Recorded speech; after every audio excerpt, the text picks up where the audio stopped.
Hey Leos, how y'all doing? Welcome. We're going to be doing your second half of Virginal reading here.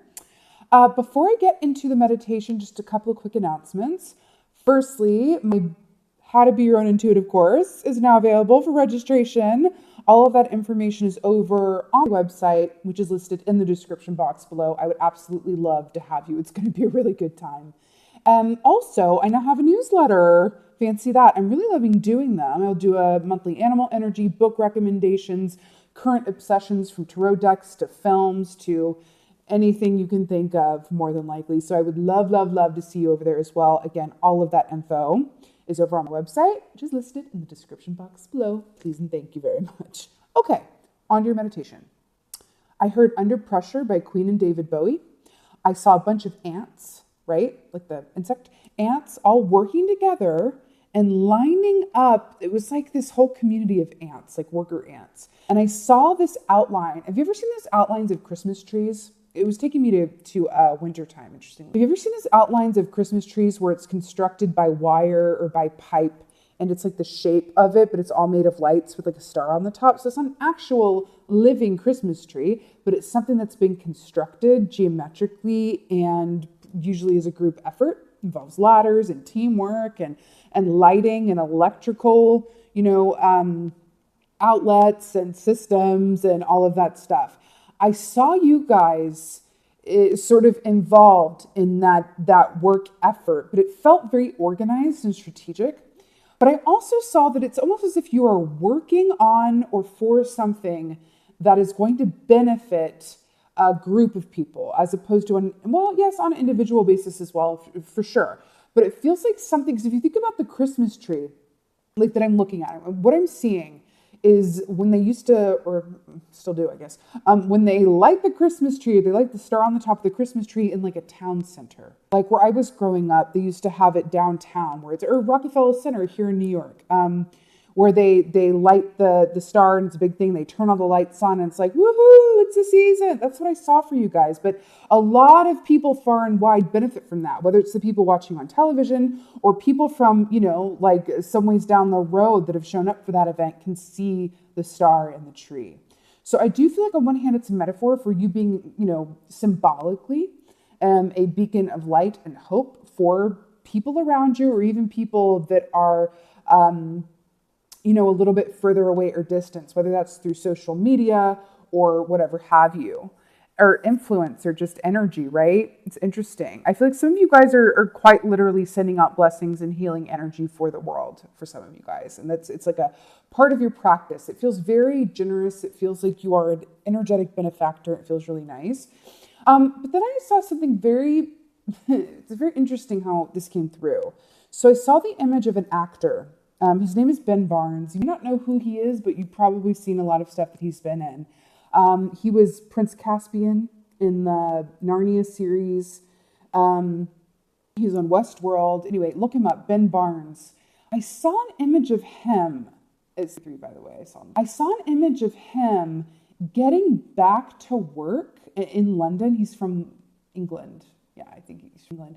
I saw him getting back to work after some sort of hiatus or finalizing something, and then getting back at it and being in the city center of London, waiting to, hail down a cab. I feel like there's this feeling of a certain energy of working diligently and then having that done and then jetting off. But it feels really, really positive. It feels like you, it's a really lovely, benefactor, generous, star of hope type of feeling here. You got the moth. I could talk about this all day. So this is air energy, but what I really love about the moth is that this represents healers and empaths. Empaths meaning that you feel other people's emotions as your own. Moths are highly sensitive. Even the lightest touch, and I would not recommend ever touching a moth. Please don't do that. But even the lightest touch to a moth feels like full-on swords. Like, oh my God, that hurts, right? So they're just so highly sensitive. They miss nothing, right? I'm really drawn to something here. So in the life cycle of the moth, particularly the Cecropia moth, the North American Cecropia moth, its life cycle is that the majority of its life is spent as the caterpillar, right? Just a walking cactus. Then it goes into the cocoon, it turns to goo, it comes out of the moth, and it only has like a 2-week lifespan. And guess what its only job is during that 2-week life, during the last 2 weeks of its life, when it's in its full formation?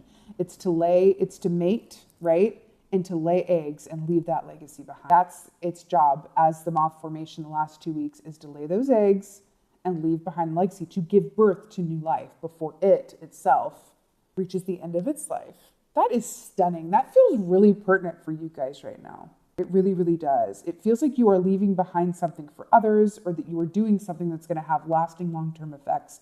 For those of you who are in the business of helping others, healing others, intuitives, anything like that, because the moth for me, again, like I said, I just saw 5 on timer.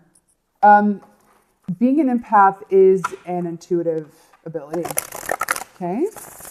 It's a difference between being an empath and an HSP, which is a highly sensitive person. That has nothing to, well, I shouldn't say nothing. That's not an intuitive ability. That's more of a characteristic or trait.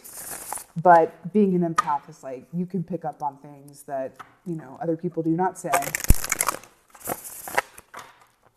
But also, I want to point out the light and the darkness. Remember I saw that image of the tree being lit, right? Darkness to light, beacon. That is really, really stunning there. Also, the fact that this is a lot of green here equates to the heart chakra. It really does feel like you're coming from a very heart-centered place. It feels really nice. Oh, I love this so much. So you got the Queen of Wands. So here you are showing up as, yourself as a fire sign in your feminine expressive form.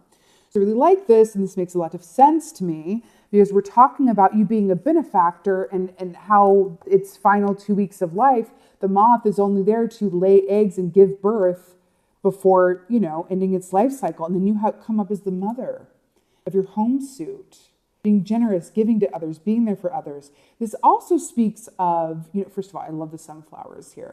I absolutely love how this is depicting you guys right now. There is this energy here of protection as well, because I associate lionesses with protection.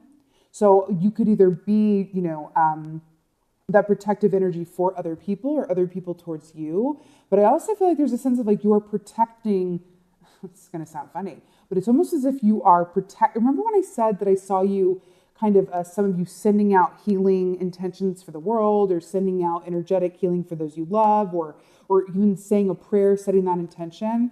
I feel like you are the protector of other people, or you are really imbibing within that energy. It's really, really beautiful.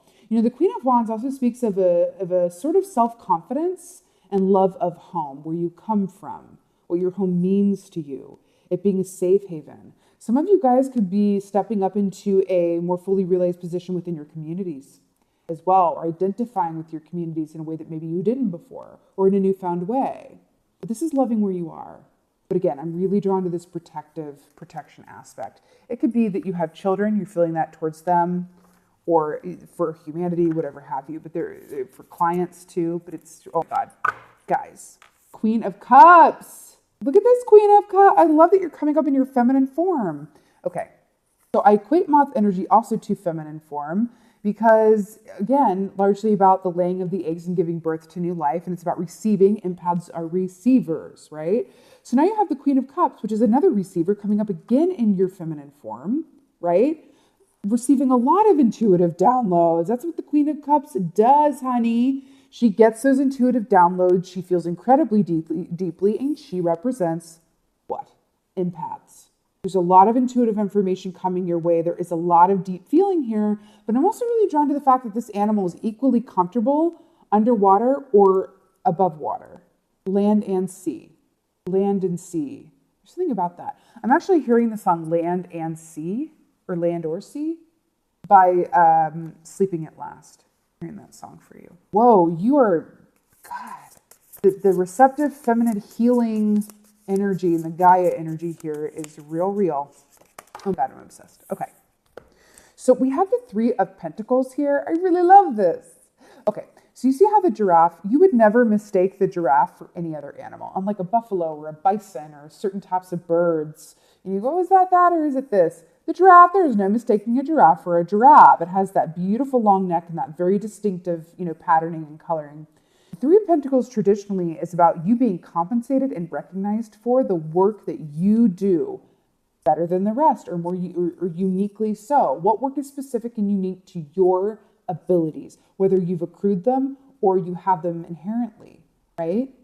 Also, there's an aspect of the giraffe for me that represents foresight. So there is something here about an eye to the future or being able to see into the future for some of you. Really working on that third eye aspect as well.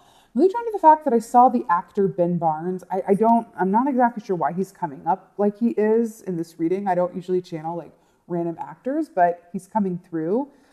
There is this element here of setting yourself up in a certain way where you're in this receptive energy and then boom, it's going to flip to a masculine energy where you're doing and going and being. It's interesting how this is coming up. But work is looking very good. There is this energy here of you being compensated and recognized for your particular gifts. And I have to say it again. I do feel like there is a group of you that I am tapping into. Oh man, these are two different. Don't you love it when the cards are all different directions and you're like, how did this happen? What are you trying to tell me? But there is a group of you guys that are healers or in energy work, something to do with that, intuitives, or artists. Artists, actually, because Ben Barnes is an artist. He's an actor, right? Think about that. But I'm also hearing to ask yourself, what is your particular art form? And it doesn't have to be traditional art. Like sometimes there are, accountants that the way that they see and work with numbers is an art, even though it's not something you would go to a gallery to see or, go to a movie theater to see, right? What is your particular art form? What does it say about you? What does it mean to you? How does it represent how you see the world? How are you leaving your piece of the world better than how you found it as well? This is very cool. Okay. Queen of Wands. Ooh, someone wants to come out. Whoa, whoa, whoa, whoa, whoa, whoa, whoa, whoa, whoa. Nine of Pentacles. Accomplishment. Wow. This should come as a surprise to no one. The Nine of Pentacles. This is more work energy here for you guys, right? But this is that feeling of wow, I accomplished this, right? I did this. And again, I saw those ants, and ant is very much a working energy. But there is this feeling here of, look how she's just like, yes, yes, yes, yes. Everything is as I like it, as it's meant to be. I'm sitting under these pink skies. People are taken care of. Loved ones are taken care of. I'm giving back, which feeds me, right? Because there is this feeling of being there for others is coming as a form of deep gratification for you as well. But again, Nine of Pentacles, that is beautiful work abundance. It's that feeling of independence. It's really knowing that you have everything you need inside of you, right? You quite literally make it work in whatever way that applies with and for you, right? But you're standing on your own 2 or 4 feet, as it were, at the moment, and it feels really strong. It feels empowered. Actually, I'm picking up on a group of you guys that I would even go so far to describe you as empowered empaths. Empowered empaths. You could also be in a place where you're empowering others. Like I said, it really feels that way to me. Queen of Cups. Whoa. Okay. Ooh, you have the sun on the bottom here. Your energy here popping up. Okay. We got some Scorpio energy going on here. Let's talk about it.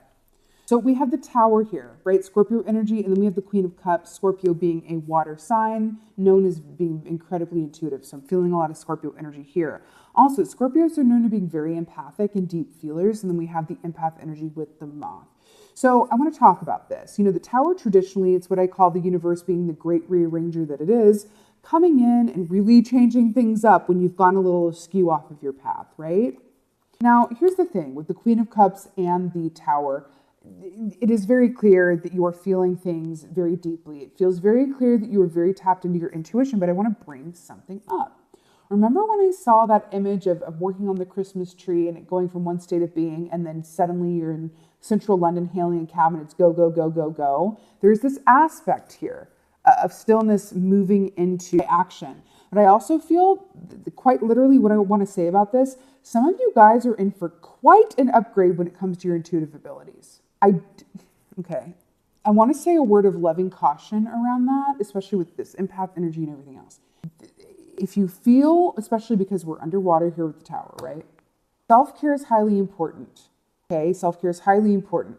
But especially as you start feeling things more, I saw that foresight, some of you guys working on the third eye chakra, or it just opening spontaneously, right? Allow yourself some TLC within these energies that you take in. And also, think about, are the feelings that you're feeling your own, or are you picking up on others as well? Are you picking up on feelings of the collective, right? There's something about this. There's just this word of loving caution about, to caution against feeling too overwhelmed. If you need to go back inside your cocoon from time to time, then do that.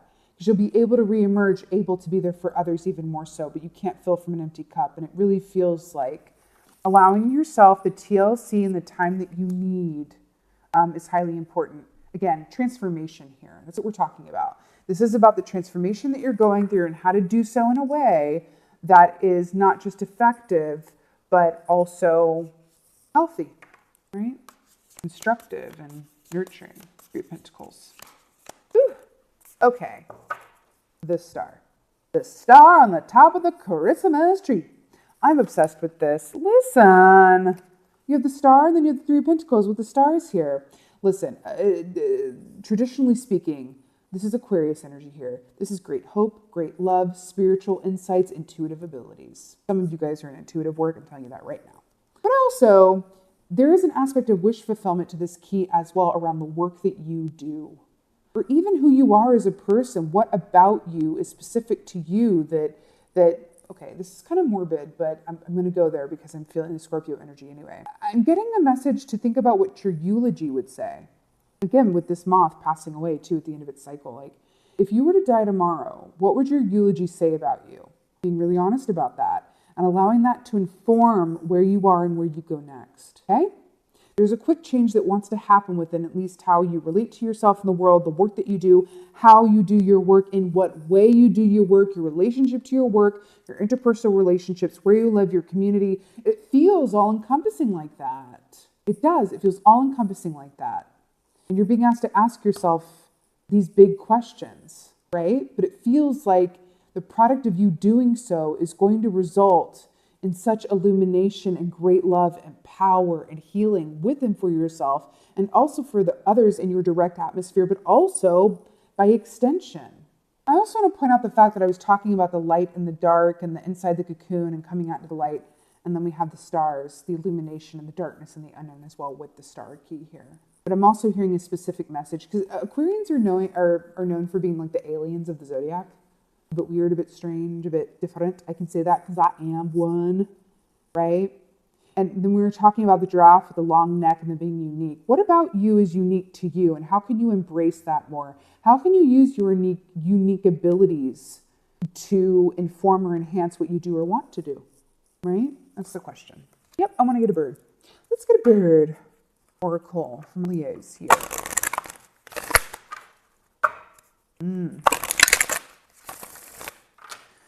Man, when you have Scorpio and Aquarius energy working with them for you, I'm getting a special message about a marriage between the heart and the head as well. It's really lovely, though. It feels like a significant period in time for you, Leos. All right. Ooh. Oh my God. It's so good. Cardinal. Stand tall and proud. See the leadership role unfolding ahead for you. Are we not talking about you being a beacon, a leader, a source of sustenance, inspiration, and support for a network of people? I'm obsessed with this. Stand tall and proud. See the leadership role unfolding ahead of you. This is exactly what we've been talking about this whole time. And look at how stunning that is. Boop, boop, boop, boop. Leo, this was your second half of November general reading. Look at how stunning. I love this. I'm actually getting a last message that for some of you might actually be seeing cardinals. Oh my God, I almost missed that. Cardinals come out in the winter time and are associated with the winter solstice or Christmas or that time of year. Okay. There's something about that time of year for you guys too. I'm hearing it. Wait a minute. Weird. Scorpio season, in between Scorpio season and Aquarius season, right? Which would be what? Like October 22nd is around when Scorpio season starts, if not on the day. October 22nd to the end, to about February 22nd or so. That is a very pertinent time frame for you.